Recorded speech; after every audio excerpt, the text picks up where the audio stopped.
I'd love to hear a little bit about maybe the memberships you've done in the past. I mean, you've built two pretty large companies that have had some exits in two different niches or industries, and largely on the back of membership. So give us just a quick, brief overview Sure, of yeah. what those look like. So back in the day, the early 2000s, when I was just a young buck working in the gym space, a company came about called Global Fit, which if you've ever gotten a discount to a gym or a reimbursement from your company or an insurance company, that's Global Fit on the back end. And they really might have been the first marketplace ever where my good friend John Cassidy had the idea of let me aggregate gyms and then go to insurance companies and Fortune 500 companies and say, look, it's better if your employees are healthy. If a gym's $60, we're going to bill your employees 52. We're going to turn around and give the gym 48, $49. And so, like in that way, gyms were reaching gainfully employed people. And the gym, for their part, they had a zero acquisition cost. So it was a win for everybody. So essentially, the first time that I can think Yeah. of, and I could be wrong, where people were connecting business and a network of something, and the something in this case was gyms. And I can recall because the gym industry had just gone through this idea of we're going to bill annually and it's $360, and people would come in and put $360 on our desk and we'd push Mm, it back and say no, give us 30, because we wanted the monthly recurring revenue to it just strengthens you to get loans to be able to buy new gyms or buy new equipment. right. Yeah, right. It is Yeah. a steady, Steadier. predictable income. And but the problem at that point was more people had newspaper subscriptions than basic cable. So the idea of asking for $30 a month Yeah. was a really big ask. They had their mortgage, their car, their newspapers, and those were the subscriptions. So we were able to really Hmm. help change the mindset of an entire industry to the predictable recurring revenue model was the way to go. And I can't think of any gym in the world now that is a pay per visit. That's just not the way it is. Right. Yeah. Yeah, Yeah. Other than like a guest or day pass, that's it. they might do something like that. But yeah, other than that, pretty much, and everyone's going to Right. that As a matter model, of the fact, monthly me, subscription. Scott Kaplan, and John Cassidy, the co founders of Everwash, we were sitting around in downtown Philly one day where we all lived. And Scott brought up the idea of, hey, all we know is membership, and really not even membership, just the idea of recurring revenue and how are we getting more lifetime value. That's really the way that we've begun to think about this is how do we calculate, Yeah. extend, understand, and improve the lifetime value of our customers. And so it's really about creating a lifeline to them. And Scott Kaplan brought the idea of, hey, the gym industry and the car wash industry are very similar, very high fixed costs, very low variable costs. It's ripe for membership. And now I think it's Yeah. not where gyms necessarily are, but you have trouble driving down a street without seeing a car wash that's offering some kind of monthly unlimited membership. So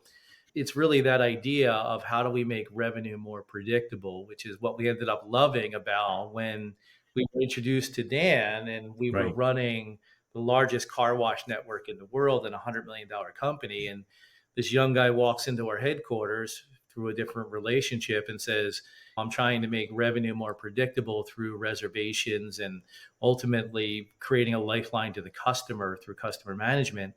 That really we began to think the bowling industry is really similar to the gym industry and the car wash industry. There is Hmm. there was a problem, there was a lack of knowledge of who the customer is, a lack of a lifeline or a communication channel to him, and a really unpredictable revenue model. And we said, great, like this is our next Hmm. industry. Bowling should have a predictable revenue stream, a lifeline to the customer, and you should be able to understand on the 31st or 30th of any month what your revenue next month guaranteed is, and then be able to budget, allocate resources, and work toward goals with that in mind, which is not only a safety net, but just a better way to do Hmm. business. Yeah, and I think maybe 20 or 30 years ago, then they would have had the answer to that would have been leagues, right? We have the steady people who come in every week, 30 weeks out of the year, 36, whatever it is. But as more and more centers move towards that open play FEC model, that's becoming less and less prevalent, and nothing has been able No, to kind of I fill think that you're gap. totally right. Like I was shocked when we began to do our due diligence on getting into the bowling industry. And like immediately it was attractive to us because of the similarities between the other industries where we've grown really large networks. I was really surprised that even the successful operators didn't have a way other than a paper tickler system to notify people that their birthday is coming up and that there's an option for bowling. Or are you Right. getting a net promoter score, or managing reputation, or are you getting people to refer people? I mean, we got to the point in the car wash industry where of the hundreds of thousands of members, millions ultimately have come through our system, 30% come through member referral, Mhm. vehicle add-on, meaning getting more revenue, more lifetime value per household, or win back. So we had a lifeline to say, you left, come back. And in bowling, that was really absent. And a big part of that is sort of what you're talking about, this evolution Oh of yeah. bowling away from leagues. And I think it's sort of, Forrest, it speaks to me a little bit, and I'd be curious of your thoughts of, there is more indirect competition for the leisure consumer dollar now than there was when people were in leagues with work and everything. Now they've got other things to sort of spend their money on, whether it be Netflix or miniature golf or Mhm. something else. But Yeah. that idea of a direct line to recurring predictable revenue is disappearing, and there's good and bad about that. But that's just the facts of the world. And how do we replace that? And it's really by creating customer management and understanding, how are you getting more people, not just bowling, but those people that are bowling, how are you getting them to bowl more often? That's why our new tagline is obsessed with more Mhm. people bowling more often. It's both things. Yeah. Yeah, because I think we ran the numbers for Midway and a few other centers, and the average like open play type customer only Yeah. comes in twice every 3 years.